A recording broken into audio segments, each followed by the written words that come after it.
Seigneur Dieu Tout-Puissant, Père trois fois saint, miséricordieux Père, en effet, tu mérites, c'est ton droit le plus absolu, Seigneur, d'avoir des actions de grâce. Et Seigneur Dieu, c'est un privilège aussi pour nous d'être participants de cette action de grâce. Seigneur Dieu Tout-Puissant, maintenant que nous allons passer dans dans ce dernier partage de la journée, Seigneur, je te prie d'être avec nous, de nous inspirer, de parler à nos cœurs, afin que cette expérience puisse un avant-goût du ciel, Seigneur. Merci infiniment pour tout. C'est en Jésus-Christ qui vit et qui règne que nous te prions. Amen. Donc c'est toujours un privilège d'être avec les frères et sœurs de Béthanie. Et j'ai intitulé le message de ce matin, Christ, où es-tu? Et bien sûr, on est dans le thème de l'action, des actions de grâce. Mais ce que je trouvais très intéressant quand je faisais la méditation, quand je me posais certaines questions, je me suis posé une question. La première fois qu'on a vu le terme action de grâce, ça vient d'où? La première fois que le terme action de grâce est apparu dans la Bible, est-ce que c'est dans l'Ancien Testament ou le Nouveau Testament? Dans l'Ancien Testament. Et rapidement, je fais une recherche et je cherche le terme action de grâce. Et très souvent dans l'Ancien Testament, quand on voit le terme action de grâce, vous allez voir, on parle de sacrifice d'action de grâce. Et je me suis posé la question, combien de fois action de grâce revenait dans l'Ancien Testament? Et ça revenait 101 fois. Et j'ai pris la même expression action de grâce et j'ai regardé dans le Nouveau Testament et ça revenait 16 fois. J'ai dit juste le terme action de grâce, pas grâce.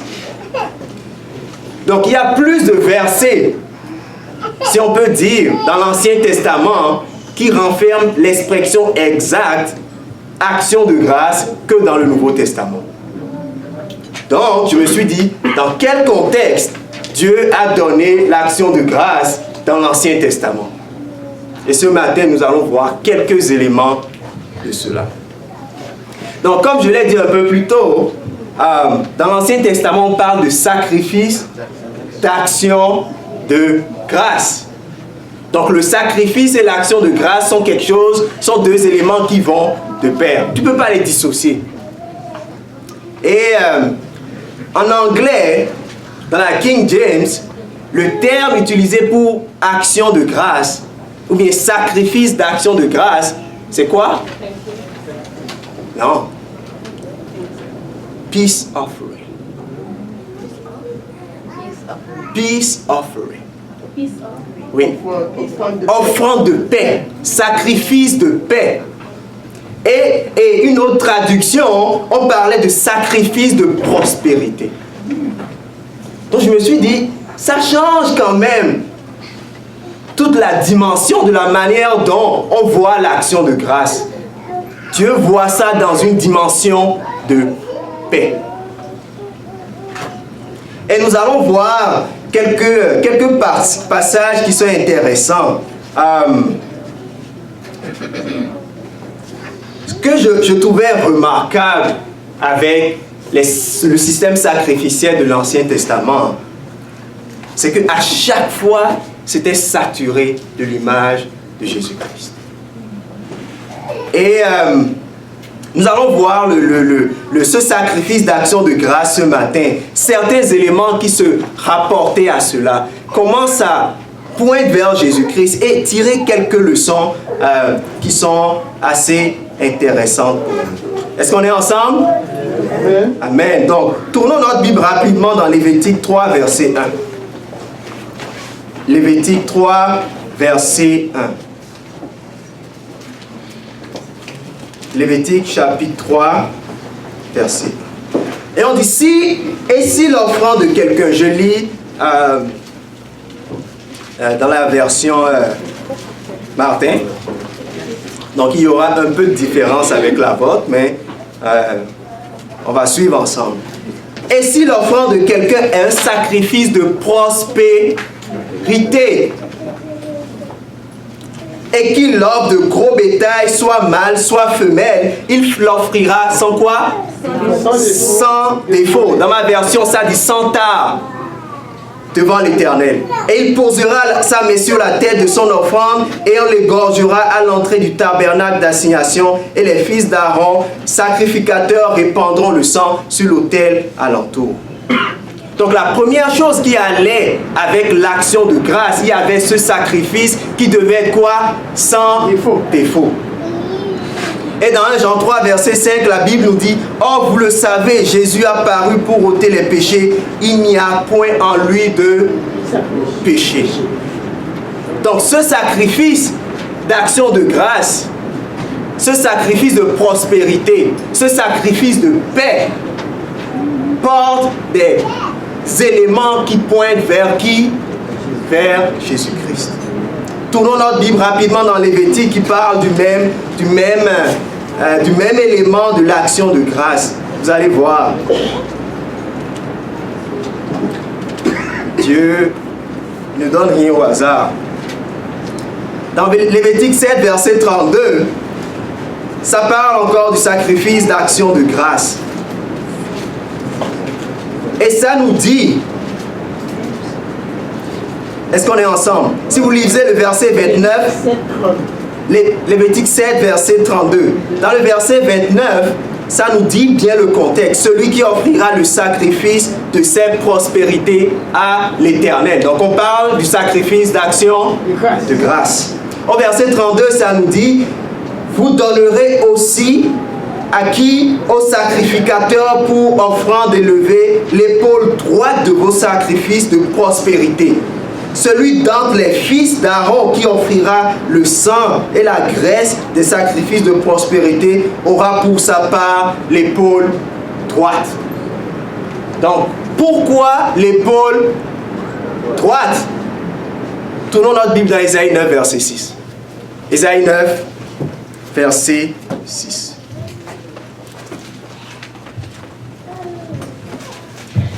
Ésaïe chapitre 9, le verset 6. Ésaïe 9, verset 6.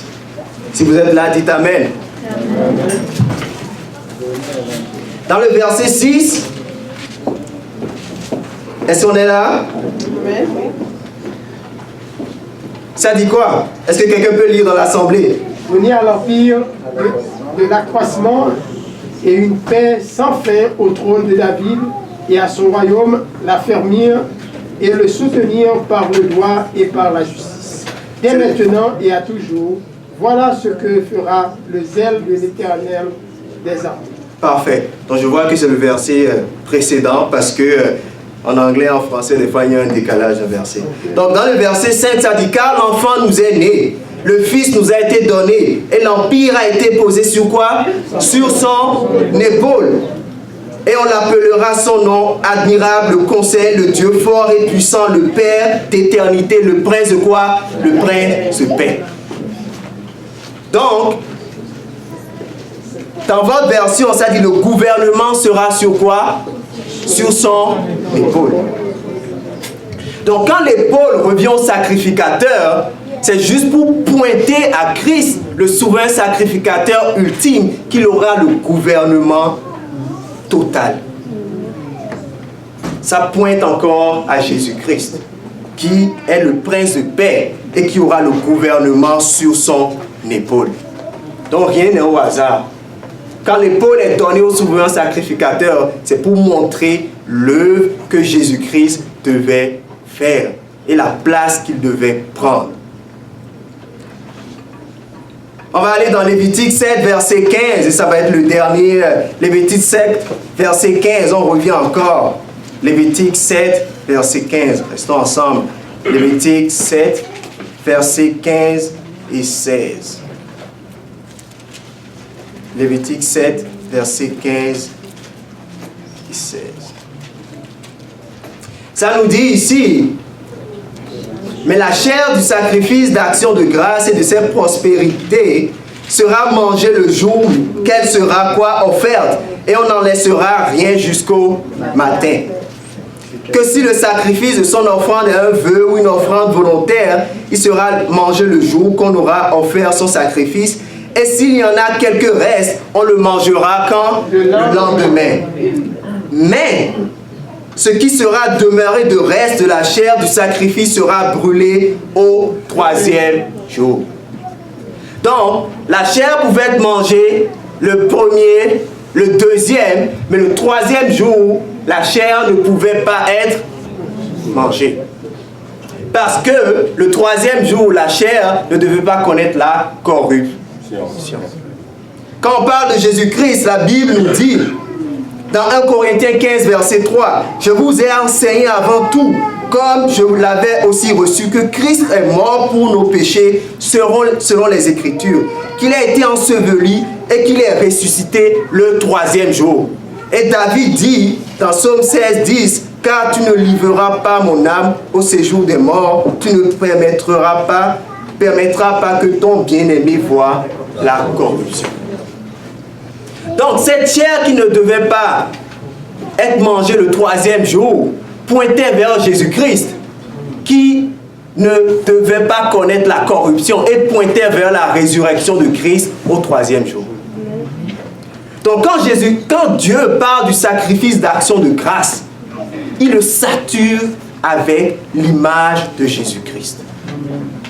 Donc, quand on parle de l'importance du sacrifice de l'action de grâce pour nous aujourd'hui, ça n'a pas changé. L'idée principale, c'est qu'on le sature de Jésus-Christ. Donc la raison pour nous devons nous poser la question, quels sont nos motifs qui nous poussent à donner des sacrifices d'action de grâce? Est-ce que Christ est l'élément précis, l'élément principal qui est derrière cela? Et c'est ça le but principal, je trouve, chers frères et sœurs. De la même manière que Dieu a donné cela aux Israélites, pour qu'ils n'oublient pas que le Messie devait venir, l'action de grâce pour nous aussi, c'est comme un monument constant qui est censé nous garder notre focus sur Jésus-Christ, constamment. C'est pourquoi vous allez voir le sacrifice d'action de grâce, la différence avec les autres fêtes. Il n'y avait pas de moment précis, il n'y avait pas de moment précis que tu devais respecter pour le donner. Tu pouvais le donner à n'importe quel moment, continuellement. Si tu as fait un vœu à l'Éternel, tu ratifies ce vœu en donnant un sacrifice d'action de grâce. S'il y a une bénédiction particulière, comme David, quand il a eu l'arc, il a fait un sacrifice d'action de grâce. Donc c'était quelque chose qui n'était pas limité par des fêtes spécifiques. Et c'est de la même manière pour nous aujourd'hui. Nous ne devons pas attendre un moment précis dans notre vie pour dire, Dieu, voici un sacrifice ou une action de grâce. Elle doit être continuelle et constante dans notre vie. Centrée sur Jésus-Christ, l'auteur et le finisseur de notre foi. Éphésiens 2,13 nous dit, mais maintenant, en Jésus-Christ, vous qui étiez jadis éloignés, vous avez été rapprochés par le sang de Christ. Verset 14, car il est quoi? Il est notre paix. Lui qui des deux n'en a fait qu'un et qui a renversé le mur de séparation d'immunité. Donc, la dimension du sacrifice d'action de grâce, qui en anglais on parle de sacrifice de paix, pointe à Jésus-Christ qui a fait cette paix entre le Père et nous.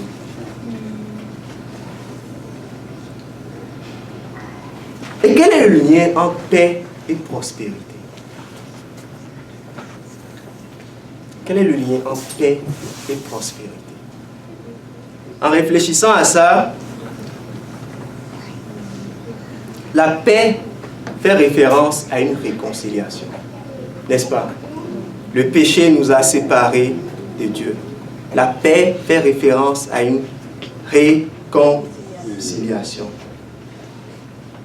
Et quand on a la paix avec Dieu à travers Christ, il y a cette prospérité de l'âme. C'est pourquoi Jean dit, je veux que vous prospérez. 1 Jean, je veux que vous prospérez à tous égards. Comme prospère l'État. Donc, paix va de concert avec prospérité. Quand nous avons la paix en Jésus-Christ, la paix avec Dieu à travers Christ, il y a cette prospérité. L'autre point aussi qui est important, ce n'est pas juste la paix avec Dieu, mais il y a aussi la paix entre nous.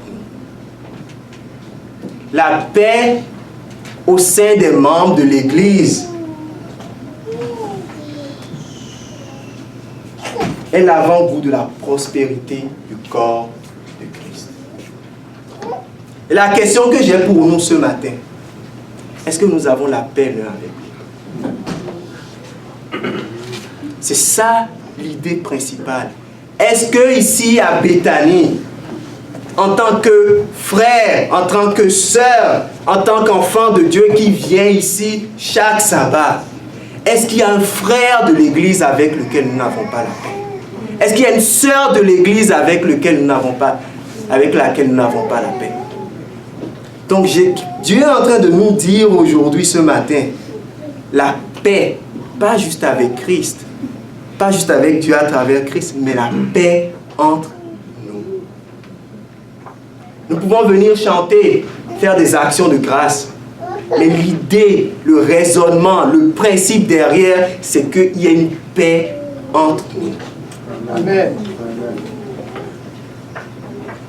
Et pour finir, une dernière réflexion.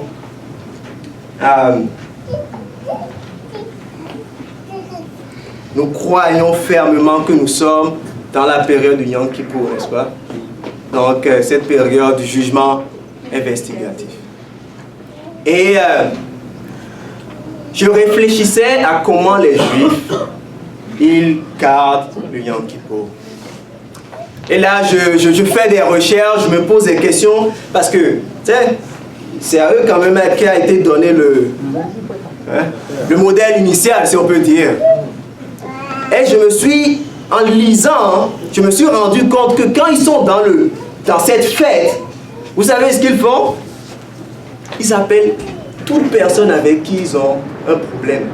Ils disent, mon frère, il faut qu'on règle ça là. Il faut qu'on règle ça là, parce qu'on est dans une situation, c'est le Yom Kippour. Je ne peux pas passer cette fête-là et avoir encore un problème avec toi. Donc ils s'appellent, ils règlent ça live, et on passe à autre chose. Et c'est la même chose qui s'applique aussi pour nous aujourd'hui. Nous sommes dans le temps de quoi? Du jugement investigatif.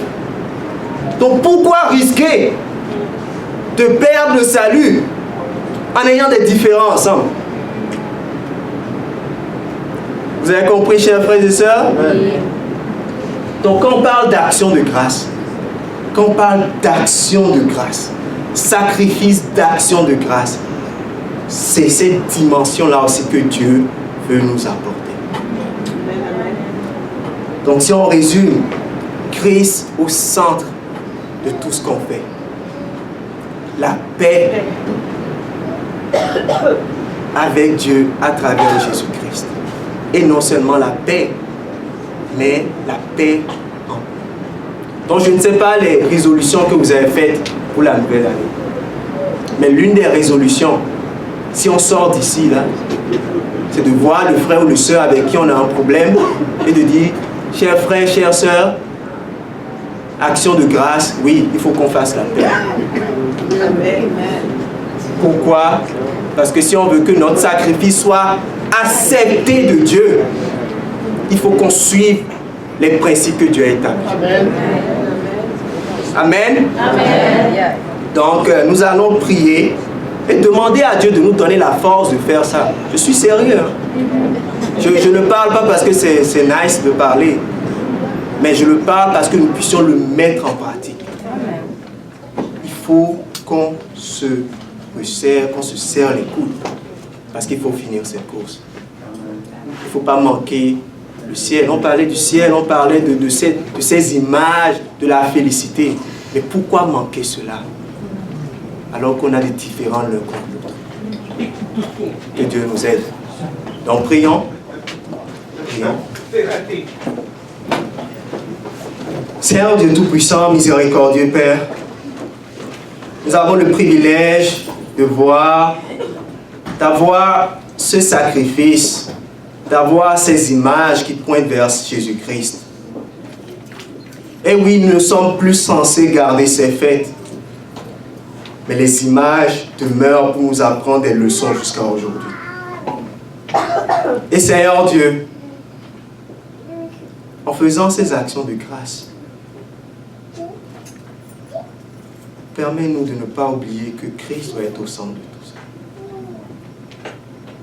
Qu'on ne chante pas juste pour chanter,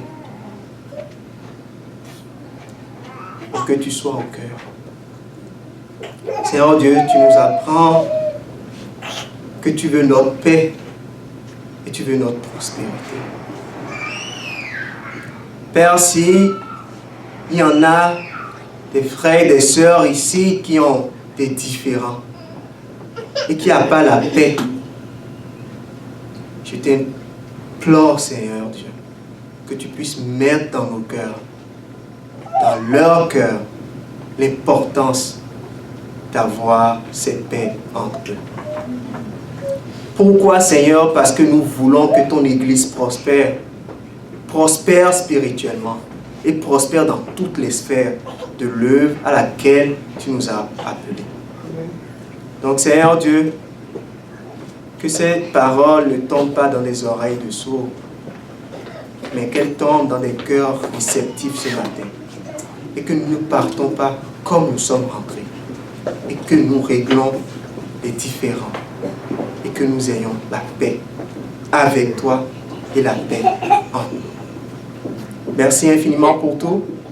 Merci pour le moment de partage. Merci pour ce moment incroyable que tu nous donnes de pouvoir adorer ensemble. Gloire te soit rendue au plus haut des cieux. C'est en Jésus-Christ qui vit et qui règne que nous t'avons prié. Amen.